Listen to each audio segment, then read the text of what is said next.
La Red de la Promoción de la Lectura y Escritura al norte de la Ciudad de México presenta El Canto del Cenzontle, un programa radiofónico dedicado a la promoción de la lectura y escritura. En nuestro podcast podrás encontrar entrevistas, opiniones y mucho más. Leamos, amemos y pensemos. Hola, buenas tardes, bienvenidas y bienvenidos a su programa que lleva por nombre El Canto del Cenzontle. Yo soy Fátima Guadarrama. El programa de hoy es muy especial para toda nuestra audiencia, ya que se celebra el Día de las Madres en México, y por este motivo, que en esta segunda emisión del mes de mayo hablaremos un poco sobre todo lo que conlleva el tema de la maternidad en México, las responsabilidades que se adquieren y algunos estereotipos o dificultades que existen en los diferentes momentos de la vida de la mujer. Esta es una de las primeras partes de lo que llamaremos la maternidad. Tenemos invitadas a la maestra Erika Santíez, profesora de la Academia de Filosofía e Historia de las Ideas en la Universidad Autónoma de la Ciudad de México. Bienvenida a su programa, maestra. Muchas gracias. Yo me siento muy feliz y muy honrada de que me hayan invitado a participar en este programa, sobre todo porque, la maternidad, yo soy mamá y entonces hablar de esto me parece que es relevante, aunque desde muchas perspectivas no lo sea, sino más bien como un proceso de publicidad a veces, ¿no? De qué implica ser mamá en un nivel que te inserta en un estereotipo de algo, ¿no?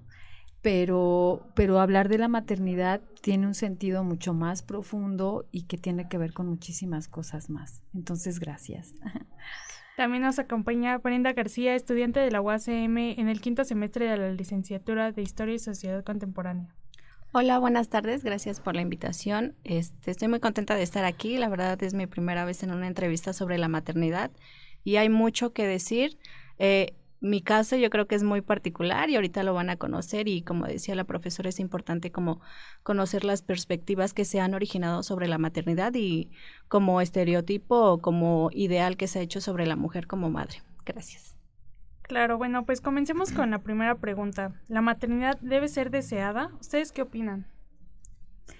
Pues en realidad no podemos hablar de una maternidad deseada si no es dentro de un entorno sociocultural que lo permite, ¿no? Entonces, en ese sentido es en las sociedades modernas, industrializadas, que separan el sexo de la reproducción y con este hallazgo de los anticonceptivos, y es entonces que podemos hablar de maternidad deseada, ¿no?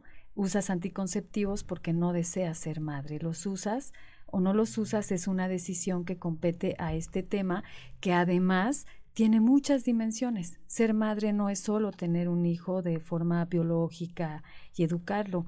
La maternidad tiene muchas dimensiones, de las cuales podemos hablar más adelante. Obviamente debe ser deseada la maternidad, pero eso lo permite el uso de los anticonceptivos, a diferencia de otras épocas en las que otras mujeres no tenían la posibilidad de elegir la maternidad, o sea, no era una opción. Claro, ¿y tú qué opinas, compañera? Sí, yo considero también que la maternidad tiene que ser deseada, incluso cuando se da sin querer. Yo creo que existe ese proceso después del parto donde tú decides si quieres ser o no madre y sobre todo ese sentimiento que como que te conecta con tu hijo, con tu bebé en ese momento, pero sí, es una decisión antes del embarazo y mucho después del embarazo completamente.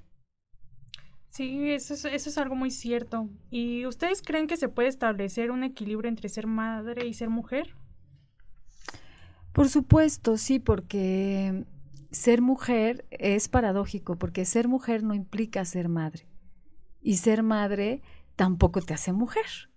Es decir, porque si así fuera, las mujeres que deciden no tener hijos, pues entonces le restaríamos esta calidad de mujeres, pues no, pero es evidente que se necesita tener, para empezar, información sobre lo que significa ser madre. ¿La pregunta fue cuál?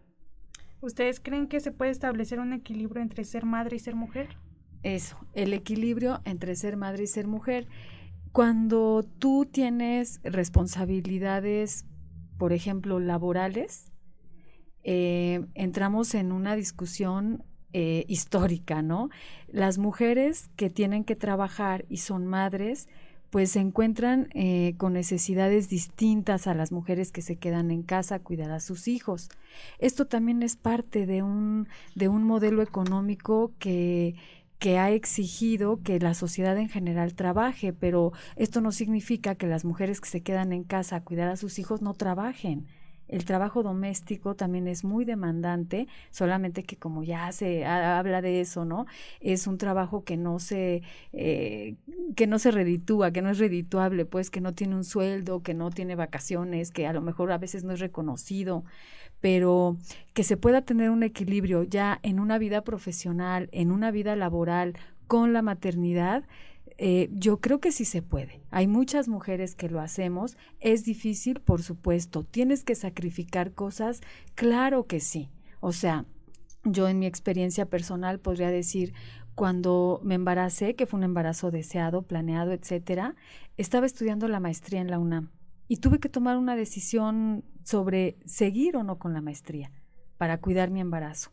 En un primer momento fue fácil porque el bebé estaba dentro, ¿no?, de la panza. Cuando salen es cuando empiezan realmente las necesidades y las demandas más fuertes, físicas, de tu tiempo, emocionales, psicológicas, etcétera.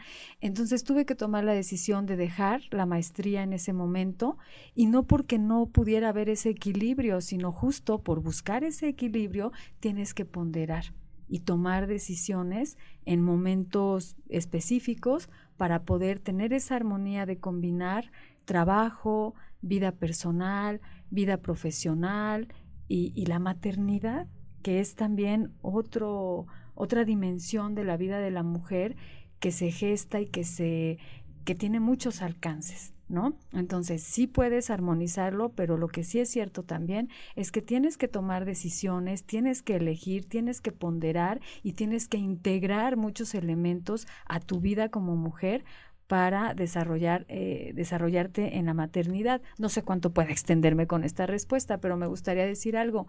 Alguna vez, presentándome igual en una charla así más o menos, dije que me presenté a mí misma porque llegó tarde la persona que iba a moderar la mesa y que nos iba a presentar. Entonces yo dije lo que había estudiado, etcétera, y en qué trabajaba, en qué me desempeñaba, pero también dije que era mamá.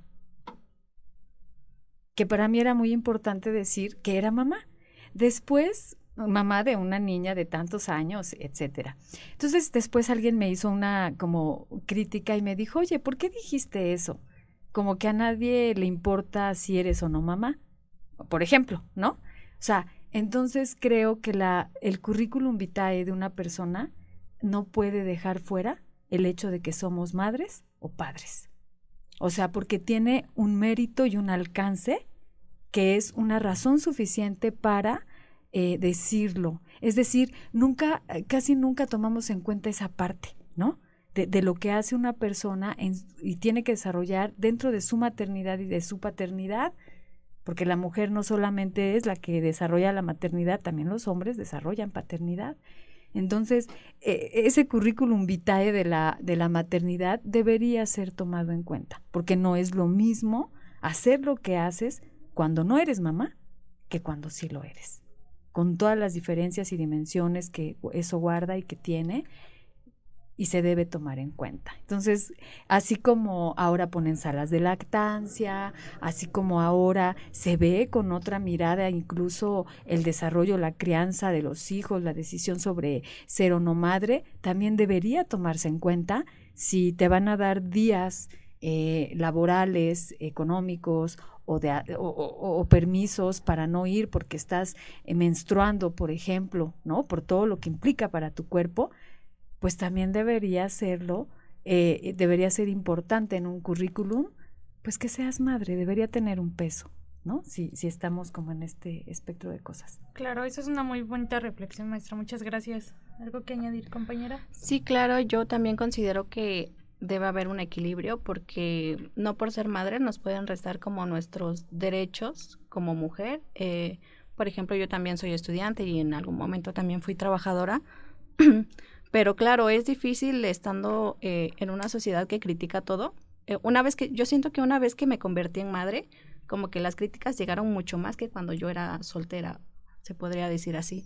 Entonces está como que ese momento en el que decides si, no sé, si vas a ser madre por sobre mujer o vas a ser mujer por sobre madre, ¿no? Entonces yo, por ejemplo, sí entré en un conflicto muy fuerte donde decidía mi maternidad por sobre ser mujer y desarrollarme sobre todo en la escuela, ¿no? Porque pues yo tuve ese momento en el que dejé de venir a la escuela por ser madre, pero es una decisión muy, muy importante y muy difícil porque tú realmente reflexionas las dos cosas. Me acuerdo que a mí me decían, por un lado, no, es que tienes que ser mamá, es tu prioridad porque tienes a tu hijo y ya tú pasas a segundo plano, ¿no? Pero por otro lado, en cuestión, no sé, como de estudiante, me decían, no, es que también debes tomar en cuenta sus estudios porque pues una vez ya siendo profesional y trabajando, pues le vas a dar la vida que tal vez tú no tuviste a tu hijo, ¿no? Entonces está como de que, bueno, ¿cuál es la mejor decisión a tomar? Y realmente sí es difícil, pero yo siento que una vez que te das cuenta de estas dos visiones, ya equilibras, ¿no? Ya, ves la importancia de las dos y creo que te das importancia a ti como mujer y dices, bueno, es que si yo no me respeto, como pretendo como madre respetar a mi hijo, ¿no? Si yo no me dejo desarrollar o envolver en la sociedad o no sé, salir, conocer, ¿cómo pretendo enseñarle a mi hijo que tiene que ser libre? Entonces, pues sí, claramente hay que buscar ese equilibrio. Es muy difícil, ya lo repetí como 3 veces, pero de verdad, una vez siendo madres, lo van a comprender. Y sí, de que se puede hacer de todo. Muchos sacrificios, yo he tenido demasiados sacrificios una vez siendo madre, pero todo vale la pena, yo considero, porque todo al final tiene como que esta cuestión de reflexión y sobre todo como que esta premiación en la vida de darte cuenta de si era por ahí, ¿sí? Entonces yo creo que si hubiera tomado una decisión distinta de, no sé, ponerme por encima de la maternidad o poner a la maternidad por encima de mí, entonces yo creo que hubiera sido como que una madre distinta, una mujer distinta y realmente no vería como estas dos vías que te da la vida, pero yo considero que al final de cuentas se unen. Entonces esa es la cuestión, unir estas dos cuestiones como madre y como mujer para desarrollarte plenamente y así desarrollar la vida de tus hijos. Pues sí, justamente yo creo que ambas tienen un punto de vista muy, muy bueno a reflexionar. Yo creo que también puedo añadir, no soy madre, pero creo que yo he visto a mi madre en muchas ocasiones, ¿no? El ser una mujer multitareas, ¿no? Ella es doctora, ella es enfermera, ella es cocinera y creo que sí, esto es justamente lo que decía la maestra, es un trabajo no remunerado, ¿no? Para las personas, ¿no? Como las madres de hoy en día. Pero bueno, ¿nos podrían compartir un momento en el que se enteraron cuando iban a ser madres o qué sintieron o cuál fue su decisión o qué las motivó a ser madres? Bien, sí. Antes de eso, fíjense, bueno, todo lo que están diciendo me parece pues muy importante, pero cuando hablábamos del equilibrio entre ser mujer y ser madre, es un equilibrio, creo yo, que va más allá de esas dos dimensiones, porque el simple hecho de ser madre tiene una dimensión, por ejemplo, biológica, que tiene que ver con no solamente tus niveles hormonales, sino con el cuidado, la salud y toda la información realmente que tengas cuando decides ser madre, ¿no? Porque hay quien piensa que te embarazas y ya, ¿no? O sea, que te puedes embarazar y ya, es cierto, pero lo correcto sería que las mujeres que deciden ser madres, que aspiran a vivir en un equilibrio con sus hijos, con su vida profesional, con su vida interna, con su vida con el otro, con su vida en general, tendrían que estar informadas sobre la importancia, sobre el cuidado de los niños, pero también sobre el cuidado de la salud de ellas mismas, ¿no? Entonces, bueno, tiene una dimensión biológica interesantísima que habrá que investigar. Hay una dimensión social. Ser mamá también tiene una dimensión social que adquiere un carácter muy importante porque estamos insertos en constructos culturales no elegidos que definen lo que es ser madre y a los que aparentemente te tienes que adaptar, ¿no? Y de ahí la definición esta de buena madre, mala madre, que ni siquiera son conceptos que ambos alcancen a explicar realmente lo que significa la maternidad, ¿no? En este caso. Y ahí surge la pregunta, ¿cómo educar a un hijo? ¿No? O sea, para ser buena madre, o qué haces cuando eres mala madre, cómo estás educando a tu hijo. O sea, vaya, no vamos a redundar aquí porque el tiempo lo tenemos muy limitado, pero yo dejo esos puntos para reflexionar, ¿no? Para quienes quieren ser madres y para quienes ya lo son. Si nunca los han pensado, cómo están educando a sus hijos, si se han insertado en estos constructos que ya existen, estos estereotipos, estos conceptos de buena madre, mala madre, que no los elegimos, que no los creamos nosotras, si realmente los siguen y por qué. Hay otra dimensión psicológica de la maternidad que no se está tomando en cuenta y es cómo cambia la concepción de uno mismo después de ser madre, porque ya no eres la misma persona, ya no puedes serlo. Además, bueno, estamos partiendo de la idea de madres que aman a sus hijos, ¿no? Que tienen un vínculo afectivo de responsabilidad afectiva y física con ellos total, ¿no? Porque también hay madres que no quieren a sus hijos, que no los desean, ¿no? Aunque no se hable mucho de esto. Hay otra dimensión que es la emocional, cómo cambia tu vida interna, cómo te relacionas con los otros a partir de eso. En términos generales, la maternidad reformula la manera de concebir tu yo en el mundo y de tu relación con los demás. En ese sentido, fíjense, yo quiero aquí hacer un poquito, poner la importancia en algo de lo que se habla mucho, que es la depresión posparto, ¿no?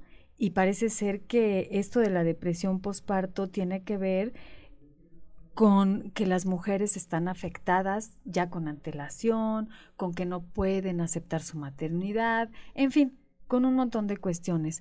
Pero yo veo que el problema de la depresión posparto radica realmente en ese duelo que tienes como mujer porque dejas de ser la mujer que eras antes de ser mamá. Y que ese duelo, si quieres que sea una maternidad sana, tienes que vivirlo mientras estás embarazada, porque dejas de ser a lo mejor la mujer delgada, dejas de ser la mujer con todo el tiempo del mundo, dejas de ser en muchos sentidos la mujer que eras antes, para convertirte en otra persona. O sea, que no es una transformación necesariamente negativa, pero es un duelo porque hay cosas que ya no vuelven a ser igual. Ni en tu cuerpo, ni en tu mente, ni en ninguna de tus dimensiones que conforman tu ser, ¿no? Entonces, bueno, ya, me extendí un poco, pero continuemos. Sí, maestra, no se preocupe. ¿Tu compañera Sí. Brenda? Bueno, la pregunta de mi experiencia. ¿Esa? Sí, ¿cuál fue el momento en el que te enteraste que serías madre? Es que mi caso, yo digo que es único entre todos porque ahorita lo voy a relacionar con esta depresión que decía la profesora. Y mi maternidad no fue deseada, no fue planeada, yo le llamo fue espontánea, porque realmente yo no sabía que estaba embarazada. Yo el día que me enteré que estaba embarazada fue el mismo día que yo di a luz. Y sí, yo tuve estas cuestiones del vómito, de los ascos, y como siempre lo primero que corres a hacer pues es la prueba de embarazo, ¿no? Y fue lo que hice y salió negativa. Y me hice otra me hice la de orina, después me hice la de sangre negativa, después fui al doctor a ver qué tenía y me dieron un posible caso que yo podía tener. Era como colitis, no me acuerdo bien cómo se llamaba. Pero, síndrome de intestino delgado, me acuerdo que así me dijeron. Entonces... ¿Y estabas embarazada? Sí. Entonces me empezaron a tratar, pero pues mi mamá tenía sus dudas, ¿no? Entonces me dijo, no, mejor vete a hacer un ultrasonido. Y sí, fui como 2 veces y nada, ¿no? Entonces no había señal de embarazo. Entonces a mí me empezaron a medicar para mi síndrome. Y sí, yo tenía asco, yo subía de peso, mareos, de todo. Yo me la pasaba muy, muy mal. Pero yo ya me había ideado que era pues por lo que yo estaba enferma. Entonces pues así pasaron los 9 meses y yo pasé por muchos trabajos en ese momento porque había pandemia, entonces cerraban un trabajo, abrían otro y todas esas cosas. Y eran trabajos arriesgados en donde pues yo no tenía como esos cuidados que debía tener una mujer embarazada, ¿no? Aparte de que no comía bien y todas estas cosas. Entonces, el momento en que yo me empiezo a sentir mal, yo estaba trabajando, pero yo siempre he sido de las que no termino mi turno porque es mi obligación y ya de ahí me voy, ¿no? Entonces terminé, llegué a mi casa, le comenté a mi mamá cómo me sentía y me dijo, oye, no estés jugando, esos síntomas son de parto, ¿no? Y yo todavía bromeé de, ¿cómo va a ser eso, mamá? Por Dios, ¿no? Tengo aquí las pruebas. Ya te habías hecho pruebas. Ajá, y todas, no, pues, eran negativas. ¿También sanguíneas? Sí, completamente, y todas negativas. Entonces yo le dije, tal vez es el estrés del trabajo. Dije, me voy a acostar a dormir, ya mañana será otro día, de todos modos descanso y ya. Pero no, el dolor estaba cada vez más fuerte. Levanté a mi mamá en la madrugada, fuimos a un hospital general. Esto sucedió en Oaxaca, fuimos a un hospital general. Yo llevé todas mis pruebas de embarazo negativo, porque sabía que me las iban a pedir. Y sí, lo primero que me preguntaron, ¿no? Síntomas, está embarazada, lo negué. Y ya lo único que hicieron fue inyectarme, creo que era medicina para el dolor, me recetaron unas que otras cosas y me mandaron para mi casa. Pero yo me seguí sintiendo fatal cada vez o cada hora, el dolor era mucho más fuerte. Es un dolor que yo le comento a mis amigas, yo no estaba creo que preparada psicológicamente para aguantar esos dolores, porque sí, una trabaja físicamente y mentalmente, ¿no? Entonces yo creo que yo no estaba preparada para eso y yo no soportaba el dolor. Entonces mi papá decide llevarme a otra clínica, y entrando me dicen, ¿está usted embarazada? Y yo lo niego, ¿no? Me dice, bueno, entonces usted va a tener que hacer fila. Habían como 5 personas adelante de mí para que pues pasen las personas. Y sí, esperé entre gritos y llanto y todo, esperé. Y una vez entrando ya con el doctor, yo ahí ya había ido antes, ya estaba la doctora que me atendía, pero ahí había una doctora que más bien ya tenía seguimiento sobre mi supuesto problema, pero en ese momento no estaba y me atendió otro doctor. Entonces, yo así como voy entrando a la sala, me dice, ¿usted está embarazada? Y le digo, no. Y se me queda así viendo como con cara de raro, ¿no? Yo no sé, los doctores tanto que estudian que ya conocen, ¿no? Físicamente. Y le digo, no, claro que no.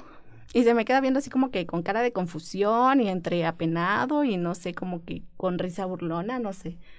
Y ella me dice, te aseguro que sí lo estás. Me dice, espérame un momento, se me olvidó el nombre del aparato, por eso el que te ponen en la panza y suena los latidos de tu bebé. Y me dice, acuéstate, me explicó para qué era el aparato y ya me dice, ¿no? Y empieza a sonar, bum, bum, bum, bum. Y me dice, mira, estás embarazada y tus dolores es porque estás en trabajo de parto. Para mí fue muy traumático escuchar eso porque era algo que yo no esperaba. Me sucedió, como dicen en las películas, de que me pasa toda mi vida, lo que fui y lo que pude ser de no haber estado embarazada en ese momento. Entonces yo empiezo a llorar, a mí me da pánico, me da miedo, yo como que quedo en shock porque fue una noticia para mí muy fuerte. Y por suerte me acompañaba a mi pareja, ¿no? Él trató de tranquilizarme, pero fue una experiencia horrible para mí, porque yo no deseaba ser madre, yo no quería ese hijo. Yo trataba inconscientemente sobre mi mente, yo decía, esto es un sueño, ya me voy a levantar, ya falta un poquito, ya me voy a despertar, me voy a ir a trabajar y como si nada, ¿no? Pero no, realmente no fue así y fue tan impactante que yo no le di las noticias a mi papá, que fue quien también me acompañó, sino lo hizo mi pareja, mi esposo en este momento. Y yo estaba como ida, yo veía, porque en ese momento cuando yo conté qué pasaba, llegó mi suegra, llegó mi suegro, le marcaron a mi mamá, y yo veía que todos estaban súper contentos, emocionados, y yo estaba muy triste. Yo decía, ¿de qué se alegran si yo no me siento bien? Digo, ¿en qué momento esto se convirtió en algo bonito cuando yo estoy sufriendo por dentro, ¿no? Entonces, pues, sí, yo me acuerdo que lo primero que hice, que estaba mi papá, le pedí disculpas, le dije que yo no sabía, no estaba en mis planes, no sabía que esto iba a pasar, porque yo tengo una relación muy cercana con mi papá. Entonces, para mí que sucediera esto fue como, no sé, una decepción para él tal vez. Entonces fue lo primero que hice. Pero sí, justamente después de dar a luz, que fue una cuestión horrorosa, yo siempre lo digo, horrorosa, no sé cómo lo pude hacer, o sea, en la cuestión del dolor, fue horrorosamente, muy, muy feo el dolor.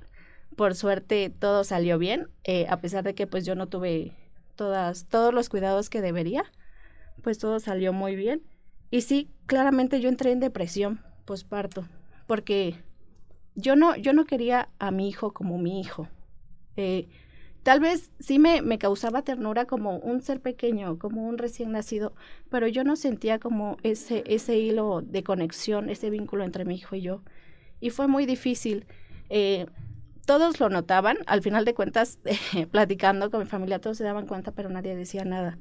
Y como decía la profesora, es algo que se trabaja y es algo que lo tienes que vivir y lo tienes que sufrir para entonces poder tomar la decisión de ser o no madre. Y yo decidí ser madre con todas las dificultades.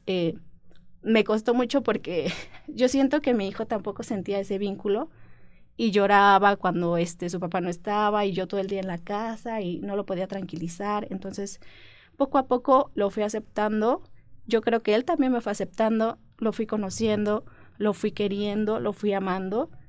Y ese horror del que yo he hablado se convirtió en algo tan hermoso. Yo siempre he dicho que es la cosa más bonita que nunca deseé que me pasara.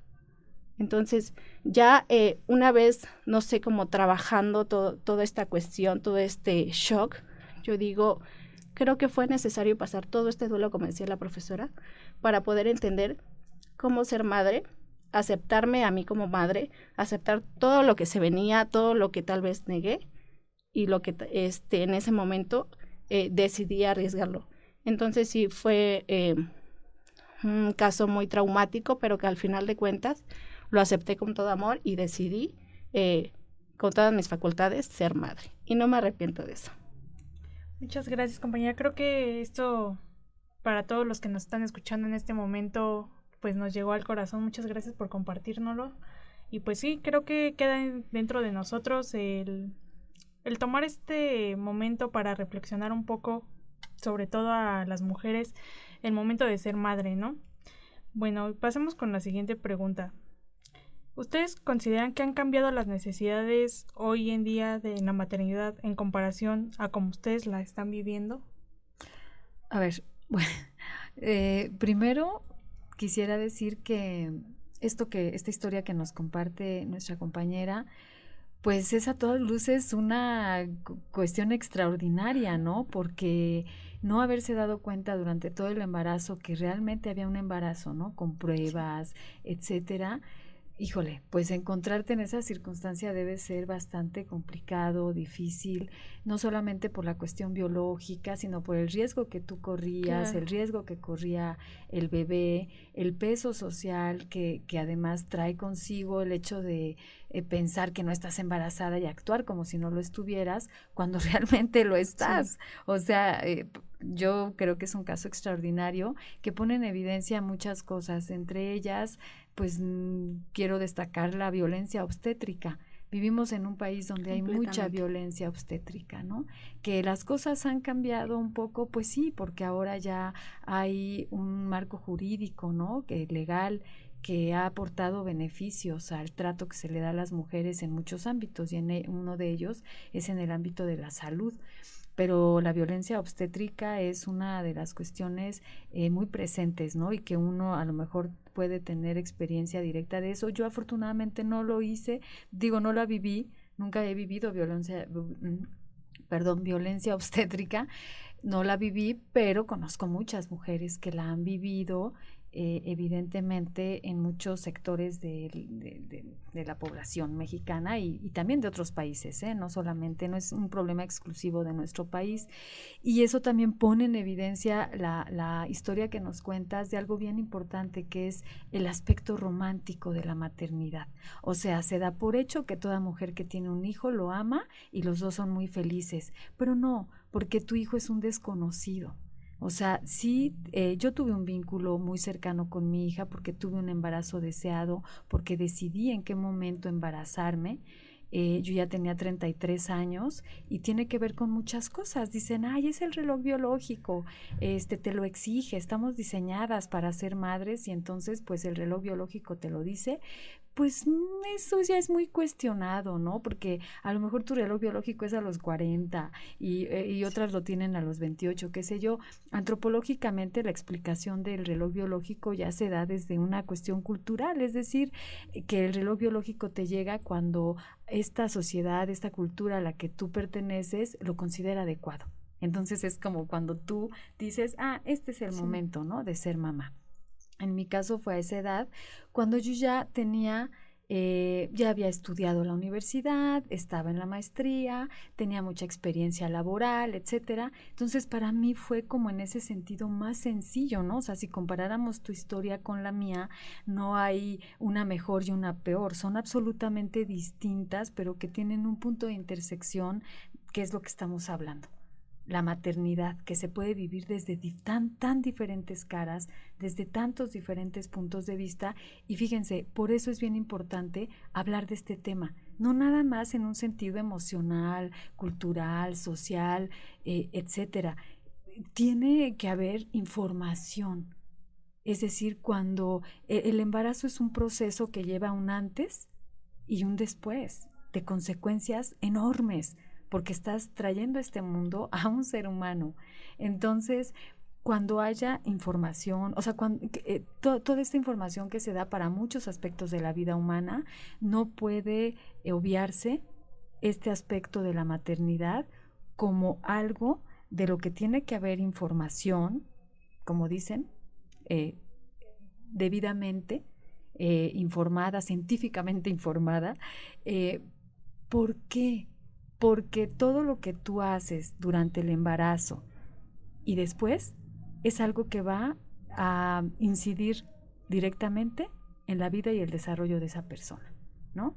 El vínculo, la relación simbiótica que haces con el bebé. Voy a poner un ejemplo para pasar a la otra pregunta y ya no detenerme mucho en esto, pero los vínculos emocionales que se generan entre madre e hijo son importantísimos. Nuestro modelo económico nos hace creer que no, que incluso rápido les des biberón y leche en polvo y regrésate a trabajar y etcétera. Y no están privilegiando momentos que son maravillosos, no solamente maravillosos, sino, no voy a hablar de eso, de lo maravilloso, sino de lo necesario e importante que es para el desarrollo sano de una persona, para el desarrollo de su personalidad y biológicamente y emocionalmente, el vínculo materno, ¿no? Por ejemplo, y imagínense, biológicamente la leche materna, no hay ninguna fórmula en polvo que pueda compararse con los beneficios para la salud que tiene la leche materna. Todas las defensas que le da al sistema inmune de una persona tomar leche materna. No 3 meses nada más, o sea, por lo menos 3 meses, ¿no? Y ahí está la Liga de la Leche y un montón de asociaciones que defienden esto. Y así como eso, así como el tomar o no la leche materna, o sea, habrá que cuestionarnos qué estamos haciendo como sociedad, qué nos demanda, ¿no?, este modelo económico como madres, y si realmente vamos a caer en eso o vamos a tratar de ver las cosas de un modo distinto. Fíjense, yo voy a contar rapidísimo una historia que, haciendo una investigación sobre la personalidad o la ontología del crimen, como le había llamado, o como que todavía no defino bien cómo se llamará, pero en esta investigación, fíjense, el apego materno seguramente tiene que ver con este empirismo que plantea que somos el producto de nuestras experiencias, es decir, que nacemos sin saber absolutamente nada, ¿no? Contrario a lo que pensaba Platón. Es decir, que nuestras primeras experiencias se convierten en nuestros primeros conocimientos, ¿no? Como desde esta perspectiva aristotélica. Y pongo este ejemplo, muchos de los asesinos seriales y asesinas seriales no viven o no tienen o carecen del apego materno en los primeros meses de vida. Voy a poner un ejemplo muy concreto. Juana Barraza, la conocida Mataviejitas en México, y Charles Manson en Estados Unidos. A los dos, en algún momento de su vida, sus madres, que eran alcohólicas, los cambiaron por unas jarras de cerveza. A Charles Manson por 2 jarras de cerveza, a Juana Barraza por un cartón de cervezas en una pulquería, ¿no? En las historias, imagínense, guardando el tiempo y la distancia y que estamos hablando de dos personas distintas, países distintos, un familiar los rescató, ¿no? De las personas a quien se les había dado a estos niños por que las madres querían seguir bebiendo. Y en los dos hay una conducta después, pues una conducta criminal. Entonces, los lóbulos frontales se dañan con el... ya. Se nos acabó el tiempo, pero bueno, si supiéramos todo lo que se necesita saber para ser madres, tener hijos sanos, integrarlos a la vida, etcétera, pues sería mucho mejor, ¿no? La experiencia de la maternidad, y yo apelo a eso. Claro, la maternidad, bueno, es un tema bastante largo, ¿no? Podríamos pasarnos toda una tarde hablando sobre maternidad y no acabaríamos, ¿no? Porque pues cada mujer tiene sus historias, sus ejemplos, como bien la maestra nos los ha dicho. También pues nos despedimos por el día de hoy. Esto merita otro podcast, sí, realizaremos otro programa. Segunda parte. Se quedaron muchas preguntas sin contestar. Sí, vamos a hacer una segunda parte de este podcast. Vamos a volverlo a llamar La Maternidad como segunda parte. Les agradezco mucho su atención, su presencia el día de hoy. Muchas gracias a nuestras invitadas Erika Senties y Brenda por venir el día de hoy a nuestro programa. Sobre todo, gracias a todos y a todas por escucharnos. Nos vemos el próximo miércoles. La Red de Promoción de la Lectura y Escritura en el norte de la Ciudad de México presentó El Canto del Cenzontle. Leamos, amemos y pensemos.